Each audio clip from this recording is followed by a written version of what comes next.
Olá! Nós estamos lendo o capítulo 29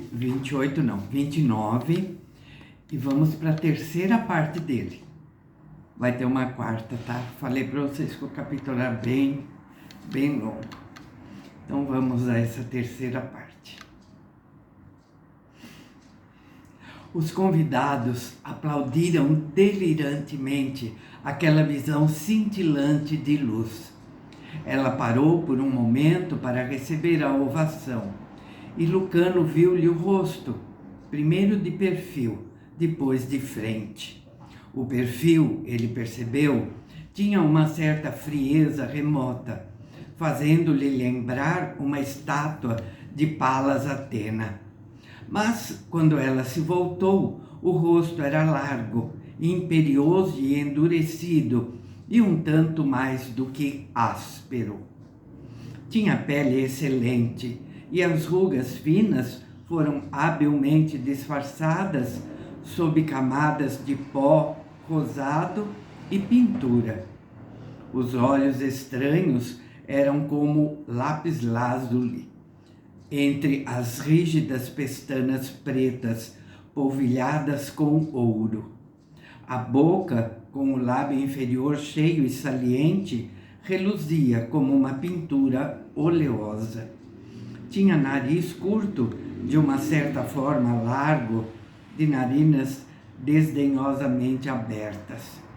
Dava uma impressão ao mesmo tempo cruel e sentimental, orgulhosa e espalhafatosa, arrogante e ainda assim demasiado familiar.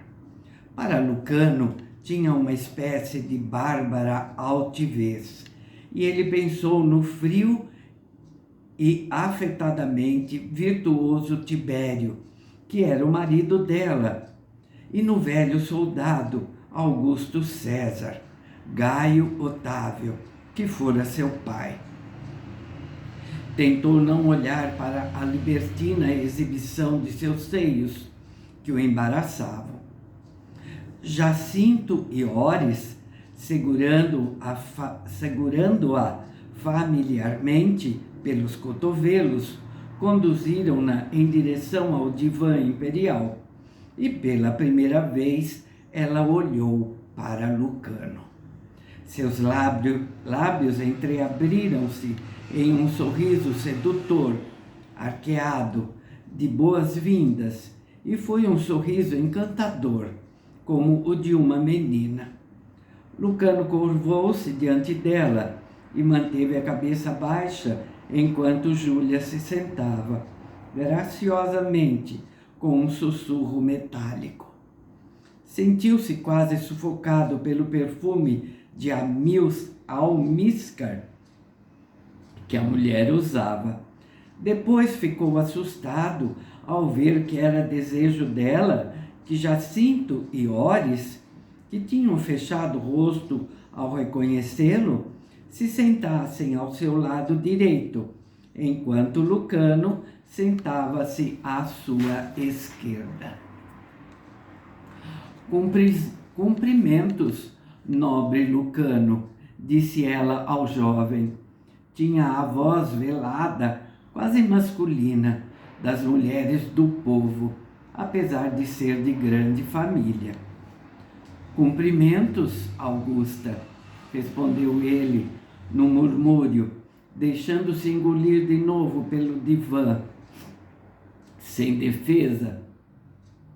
Os convidados sentaram-se com estardalhaço, e a música tornou-se mais alta e desvairada, com os cantores lançando um cântico de adulação para uma deusa. Júlia estava em boa disposição. Costumava sentir-se com frequência e perigosamente entediada, mas naquela noite mostrava-se cheia de animação. Jacinto e Oris, de túnica cor-de-rosa, presa com cinturões de ouro, pareciam amuados e dirigiam olhares ferozes a Lucano, o que divertia a imperatriz. Os convidados certos de que o jovem grego ia ser o novo favorito, tal como ele, sem o saber, verdadeiramente o era, sorriam-lhe amável e entusiasticamente. Mas Júlia, até então, ignorara-o, a não ser pelo cumprimento inicial. Em compensação, atormentava Jacinto e Ores com sorrisos especiais, leves carícias no rosto e no pescoço, feitas com sua mão carregada de pedrarias, acompanhada de murmúrios especiais. Agora um bando de servos entrava no pórtico, trazendo pratos fumegantes e bandejas cheias de uvas, figos, azeitonas e outras guloseimas. Pratos de ouro foram colocados diante dos convidados e as taças encheram-se novamente.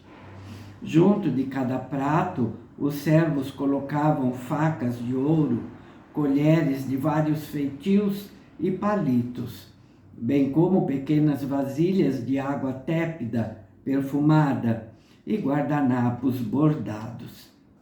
A curiosidade dominou o constrangimento de Lucano. Observou o primeiro prato servido, momentaneamente surdo para as vozes clamorosas, para a música e para a Júlia. Uma imensa bandeja de prata com entalhes estava cheia de minúsculos arganazes, cozidos em azeite e mel e polvilhados com sementes de papoulas. Outras bandejas traziam ovos temperados, rins ao molho de azeite, pequenos peixes defumados, fígado de ganso sobre o qual vinha um molho pungente e cabeças cozidas de vitela. Os servos movimentavam-se em derredor dos convidados, oferecendo guardanapos limpos, depois dos dedos mergulhados nas vasilhas com água, a fim de se limparem do azeite e dos molhos, e tornando a encher taças de vinho adoçado com mel. Distribuíam pão feito em formas curiosas e muito quentes. Lucano jamais vira tal profusão de comida. Ingenuamente pensou que aquilo fosse o banquete completo. Estremeceu, olhando para os arganazes, comeu um pouco do fígado e um pedaço de queijo. O vinho começava a dar-lhe uma visão alterada da mesa, brilhante demais, colorida demais, demasiado intensa em sua iluminação. Seu desconforto por estar junto de Júlia, cujos seios iam se fazendo importunos, crescia. Em seus ouvidos ressoavam vozes, risos e música, e sua cabeça latejava. Para refrescar a boca febril, comeu uma romã, algumas tâmaras, um punhado de uvas. As frutas não lhe abateram a febre, e ele se viu bebendo de novo o vinho que a neve gelara. Houve uma pausa no banquete. Os servos removeram vasilhames usados e a baixela, e substituíram novamente os guardanapos. Ninguém até então falara com Lucano. Os convidados esperavam que Júlia lhe dirigisse primeiro a palavra, e na voz dela entenderiam a situação do favorito e saberiam como se dirigir ao moço e tratar com ele. Júlia, porém, estava meio reclinada sobre o corpo de Jacinto. Também as outras mulheres, que tinham abandonado suas cadeiras, retiradas habilmente pelos servos, reclinavam-se nos divãs mais próximos delas, seus corpos licenciosamente apertados contra a carne dos homens. Rostos enrubesciam, Grinaldas escorregavam de cabeças e os risos elevavam-se para gritos roucos. Aqui e ali, homens afastavam as túnicas dos ombros e seios de algumas mulheres jovens e beijavam-nos ardentemente. Lucano, embora fosse médico, tornou a sentir-se desconfortável e embaraçado. Assim, aquilo chegara à emancipação das mulheres, àqueles guinchos sem espírito, aquelas discussões de semi-embriagados, àquela vulgar e desavergonhada licenciosidade, àquele desprezível tagarelar sobre negócios, boatos e política, àquela impudência, àquela ruidosa lascívia. Pensou em Aurélia e em sua mãe, Íris, habilidosas nos deveres domésticos, na delicadeza no trato das crianças, no carinho aos esposos. Podiam saber pouco sobre Virgílio ou Homero, não saberiam discutir campanhas militares ou processos legais importantes nos tribunais públicos, como aquelas mulheres tinham feito um pouco antes, mas sabiam levar ao lar alegria, paz e honra. E seus filhos e maridos reverenciavam-nas. Delas eram desconhecidos o divórcio e o adultério. Lucano ficou pensativo. A nação declinava e decaía quando as mulheres ganhavam predominância e quando não se fechavam para elas as portas da lei, dos negócios ou da política. Ou seria a dominação das mulheres apenas uma indicação de que a nação estava em decadência? Lucano pensou na doce e jovem Rúbria, na tímida e adorável Sara Bas Eleazar. Pareceu-lhe subitamente impossível que elas tivessem existido em tal época. De repente, teve saudades de Sara, com desesperada paixão, e esqueceu os seus votos. Tinha as mãos cruzadas nos joelhos, enquanto ouvia as mulheres que estavam à mesa.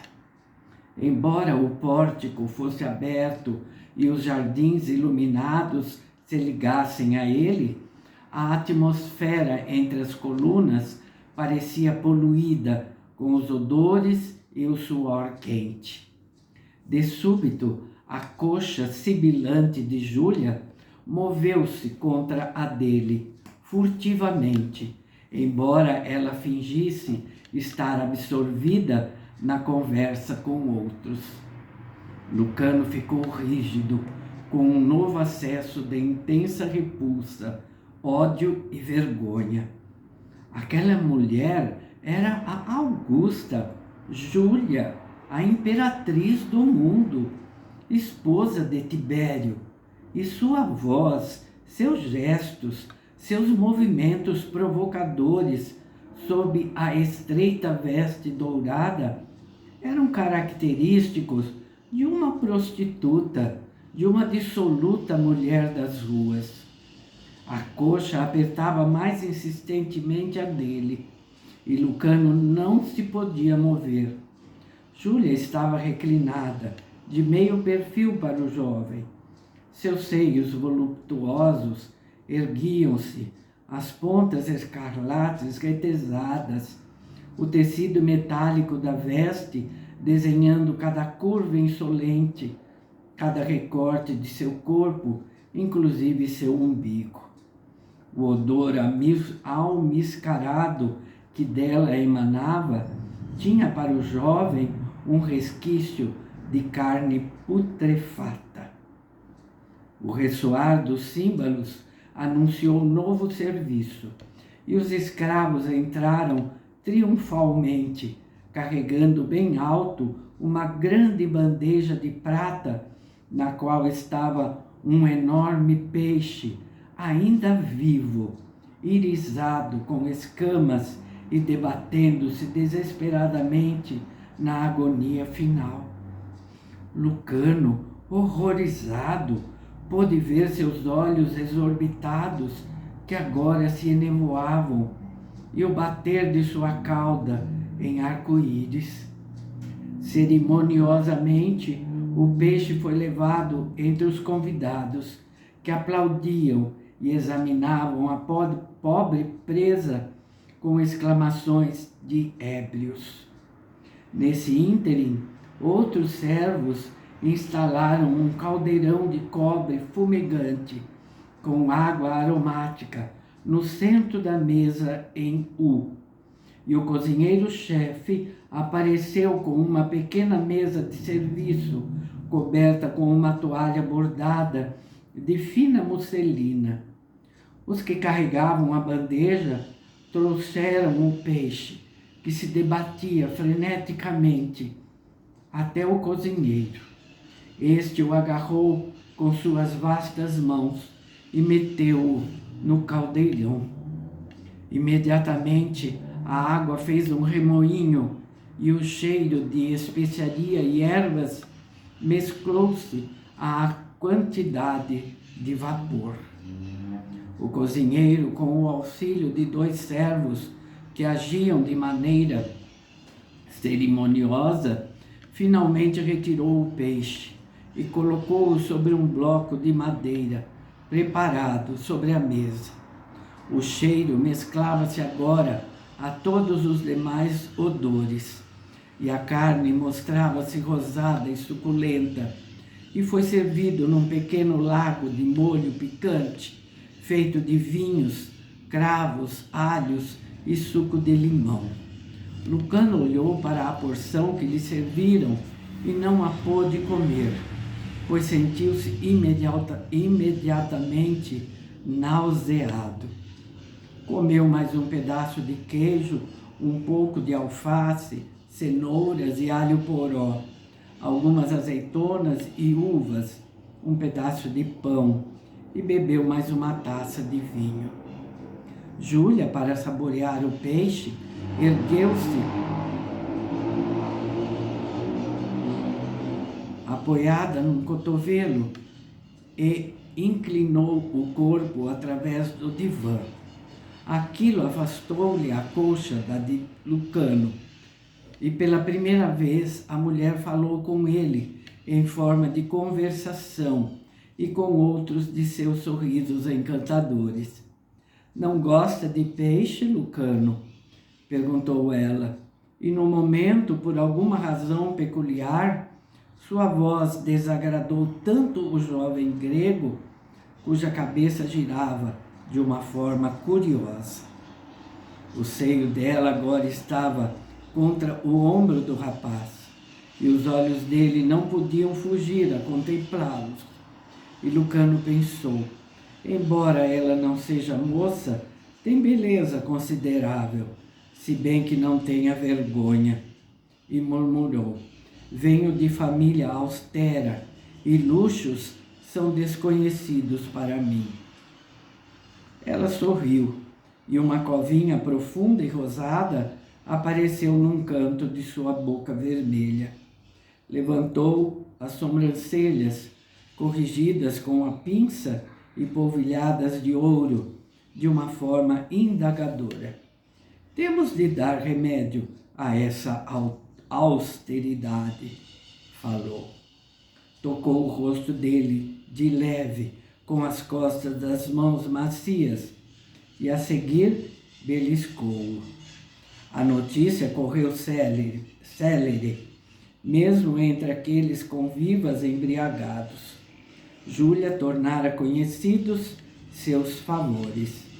Daquele momento em diante, o belo e jovem grego teria no palácio um poder formidável. Alguns senadores, menos embriagados do que os outros, pensaram rapidamente: Jacinto e Oris enrubesceram, trocaram olhares, depois dirigiram a Lucano uma olhada de profundo ódio que o moço ignorou. Os dois atletas tornaram-se meditativos. Talvez os músicos e cantores se tivessem aproximado das mesas um tanto mais, no fundo do cenário, pois Lucano podia agora ouvi-los com forte e súbita nitidez. Uma mulher, cuja voz era rica e eloquente, começou a cantar. Agora é a letra da música que ela está cantando, que eu vou ler. Donzela, perguntas por que choro, em luto, digo-te por quê, se me queres ouvir. Perdão. Choro por um corpo ainda agora sepulto e pela luz que de uns olhos vi fulgir, por uns lábios que amei e já não amo. Por tudo isso estou eu a carpir. É melhor para sempre amar em vão e almejar a beatitude ignorada, da dor eterna, sofrer a escravidão. Perdão. Por uma alegria que jamais nos será dada, do que bocejar, tendo o desejo satisfeito, e fugir da carícia apresentada.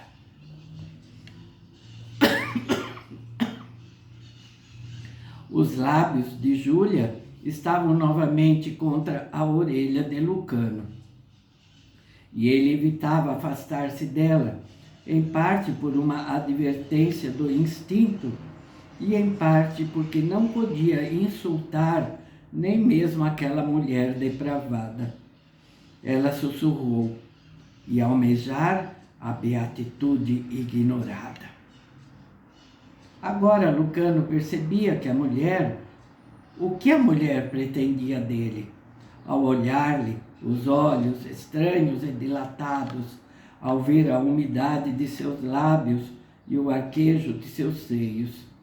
Ficou apavorado, e sua repulsa foi tão forte quanto a náusea em sua garganta. As blandícias de Júlia não tinham sido apenas as leviandades amorosas de uma mulher desavergonhada, e que dela confere a qualquer homem. Eram um convite e uma ordem. Uma cólera súbita apoderou-se dele, sentindo-se pessoalmente degradado. Júlia chegava-lhe aos lábios sua própria taça, e ele foi forçado a beber o vinho. Embora o rapaz se sentisse repleto de emoções tempestuosas, também estava estonteado. As mesas e seus ocupantes oscilavam delicadamente diante de seus olhos, como se navegassem numa embarcação. Lucano disse consigo mesmo, incapaz de mover a mão que agora estava em seu pescoço, acariciando: não estou apenas enojado, assustado e cheio de repulsa. Também estou bêbado e entorpecido. Os dedos de Júlia iam explorando-lhe o pescoço de leve, delicadamente, e tão hábeis eram aqueles toques, tão conhecedores, que ele sentiu um calor de correspondência. Desejos e arrepios correram subitamente através de sua carne, e a sensação de vergonha que dele se apoderou só serviu para aumentá-los. Engoliu então um grande gole de vinho. Vou parar por aqui, tá bom?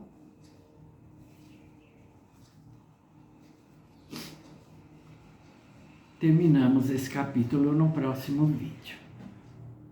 Espero vocês. Pobre Lucano. Como será que isso vai acabar, não? Vamos ver, no próximo vídeo a gente fica sabendo.